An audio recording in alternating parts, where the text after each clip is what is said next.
Come sit by the fire with me. Seriously. Pull up a chair, grab coffee, grab a beer, grab a bag of, ketchup chips, maybe some s'mores. Whatever makes you happy. And if you're driving, for the love of God, don't actually close your eyes and imagine the campfire. Please keep your eyes on the damn road.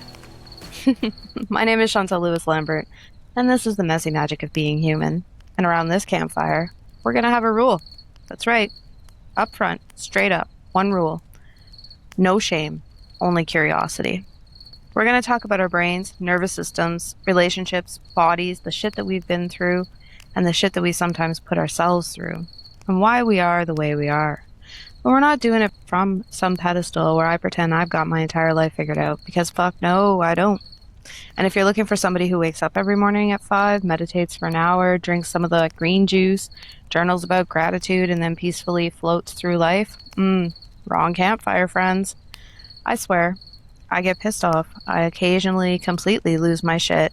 And despite knowing a hell of a lot about the nervous system regulation, sometimes it still takes me a minute to regulate my own damn nervous system. Actually, let me tell you a story about a fish. So, a while ago, I was out fishing. Beautiful day. Lake was gorgeous, calm, everything was peaceful, and I hooked into a really nice fish. Not one of those little bastards where you think it's big and then you get it up there and it's like tiny little... No, this was a good fish. I get it all the way to the side of the boat. I'm thinking about the picture I'm going to take. I'm, excited that I got a bigger one than Justin caught yesterday. I'm super excited. And I reach down to grab this fish with the net and it spits the wacky worm at me. So, that's not cool. And then it's gone. It was right beside the fucking boat. And I lost it. Then I lost my shit. I swore like a drunken sailor. I was so pissed off that I damn near threw my fishing rod into the lake. But thankfully, somewhere inside my brain, there was still enough common sense left to go, okay, Chantelle, the fish is already gone. Throwing an expensive rod in after it probably isn't going to improve the situation and would not be a brilliant idea. So there I am, pissed off at a fish that's probably halfway across the lake telling all his friends about the lady in the boat, and eventually I caught myself. I had to breathe. I looked around. The lake was still beautiful. Nothing terrible had actually happened. I had lost a fish. That's it.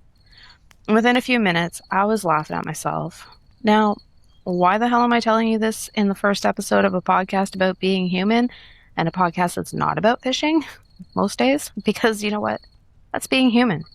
Regulation doesn't mean you never get angry. It doesn't mean that nothing bothers you. And it doesn't mean that you become some emotionally enlightened robot who just goes through life thinking, I will honor this experience. Hell no.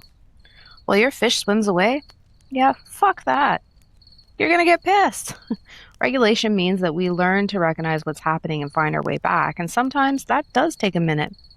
Long before I understood any of this, though, I was asking questions about people. I spent years working as a boudoir photographer, and people often assume boudoir photography is basically sexy pictures. And yes, obviously, there's a camera and somebody usually isn't wearing a hell of a lot. But what fascinated me wasn't the photography. It was the people. Women would walk into my studio and say, can you hug my stomach? I hate my arms. Don't photograph me from that side. And then men started booking. And guess what? Different words, same damn thing. I need to lose weight. I don't look good enough. I don't understand why my partner thinks I'm attractive. And eventually I realized, holy shit, we're all struggling. We might display it differently. We might process it differently. Our individual experiences are obviously different. But underneath so many of our stories were incredibly similar questions.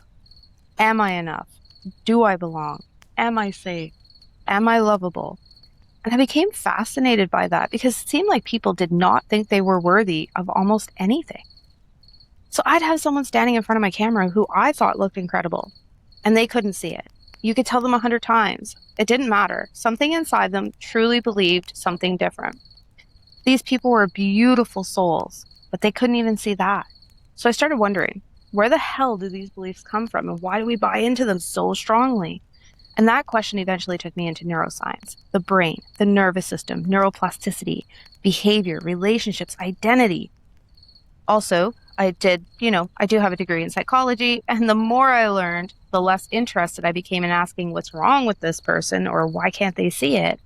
And I actually started asking this question that was, what might make sense about this person. That changed everything for me because your brain is constantly learning from childhood, relationships, success, failures, embarrassing moments, loss, love, rejection, belonging. It learns from all of it. Your brain is taking in information and using past experiences to help predict what might happen next. The brain, it's a prediction machine. It's one of the things that the human brain is incredibly good at. And sometimes those predictions are useful, but sometimes they're outdated as hell. But they usually didn't come from nowhere. Our brain can't actually, identify that we live in this modern age. It actually still thinks that we live, way back when saber-toothed tigers were like roaming the earth. So we need to make connections. We need to be safe. We don't want to get ate. So the bigger the group we're a part of, the less chance we have of getting eaten. So, sometimes these are outdated as hell. But you know what? Those beliefs don't come from nowhere. This eventually became part of what I call the roots living forest. Imagine your inner world as a forest. You've got roots, you've got trails, a watchtower, a guide, weather, places where you've recovered, new trails you're trying to build. And every person's forest looks different because every person's experiences have been different. The forest isn't the science. It's how we're going to remember the science, because I don't want you leaving this podcast knowing a bunch of neuroscience terminology. I want you standing in your kitchen 3 days from now and about to lose your shit and suddenly think, oh, I know what's happening here, because that's useful. Let me tell you about someone. So I'm going to call her Sarah. That's not her real name, and I've changed the identifying details. But when Sarah first came to me, one of the things she said right up front was, I think I'm broken. She was exhausted. I don't mean that I could use a nap. I mean, life felt exhausting. Small things overwhelmed her. She was frustrated, angry, sad. She struggled to get through some days, and she couldn't understand why everything seemed so damn hard. So naturally, she blamed herself.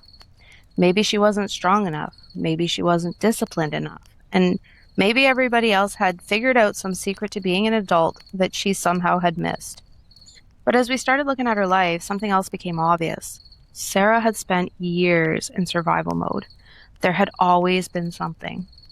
Stress, responsibilities, loss, pressure, other people's needs, problems to solve, things to prepare for. Her nervous system had become really damn good at being ready. And that's important.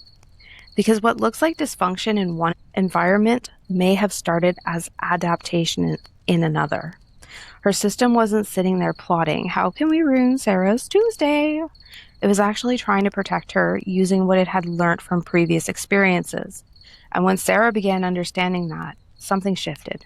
It wasn't overnight, because there's no magical movie montage where we played inspirational music and suddenly everything was perfect. However, she started noticing, reflecting, learning what her body was telling her, and making different choices. She gave herself time, she built boundaries, and started practicing regulation. Understanding where some of her beliefs came from allowed her to stop fighting herself quite so much. And gradually, her life changed. Massively. One day she came in and she told me, I feel like I can deal with anything life throws at me now. Those were her words, not mine. And what gets me even more is that she told me she now spends most days finding joy instead of living primarily in frustration, anger, and sadness. Did difficult things stop happening in her life? Of course not. That is not life. Life is still gonna life. She changed how she could meet them. Sarah walked her trail, and that's really what I want this podcast to be about. Walking your trail. Not mine, not your mother's, not your husband's, and not your wife's, not some influencer's carefully edited trail where apparently nobody has laundry or hemorrhoids, but your trail. And your trail might be messy. There might be mud. There might be trees and roots along and across the damn thing. Sometimes you're going to get lost. Sometimes you're going to discover that you've been walking in the same circle for like 10 years. And then sometimes you're going to realize there's another trail. That's neuroplasticity. Our brains retain the capacity to change through experience and repetition. Old patterns can be strong. They can feel automatic. But strong isn't the same thing as being permanent. And that's hope. This is where the ROOTS method comes in. ROOTS stands for regulate, observe, own, transform, and sustain. So first, regulate, because when your protective systems are screaming that you're in danger, complicated thinking and meaningful change can become a hell of a lot harder. Then observe. Notice what's happening without immediately judging yourself for it.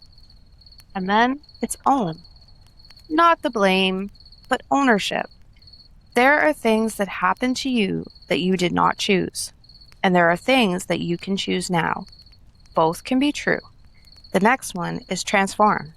We begin creating new patterns, new responses, new beliefs, and new trails. And then finally, sustain.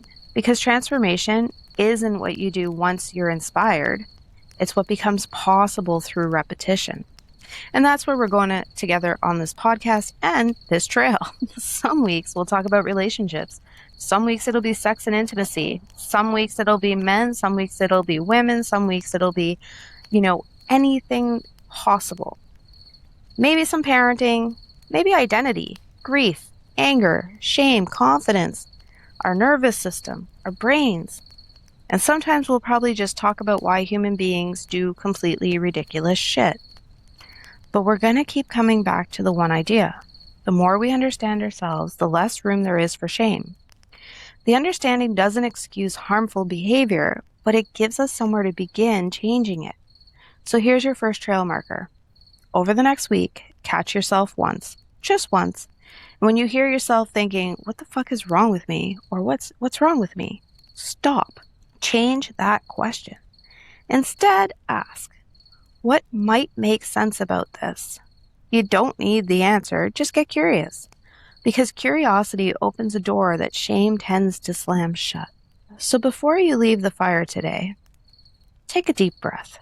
Unclench your jaw. Let your shoulders soften. Let them melt. Let them move away from your ears. Feel your feet underneath you and just notice you're here. Remember, you are not broken. You are becoming. Every challenge you've faced, every lesson you've learned, and every step you've taken has shaped the person you are today. Keep tending to your roots, because everything that grows above the surface begins below it. And never forget, there is beauty in the struggle, there is wisdom in the uncertainty, there is growth in discomfort, and there is always a little magic waiting to be found in the mess. Because that, my friends, is the messy magic of being human. So thanks for sitting by the fire with me today, and I hope to see you next week.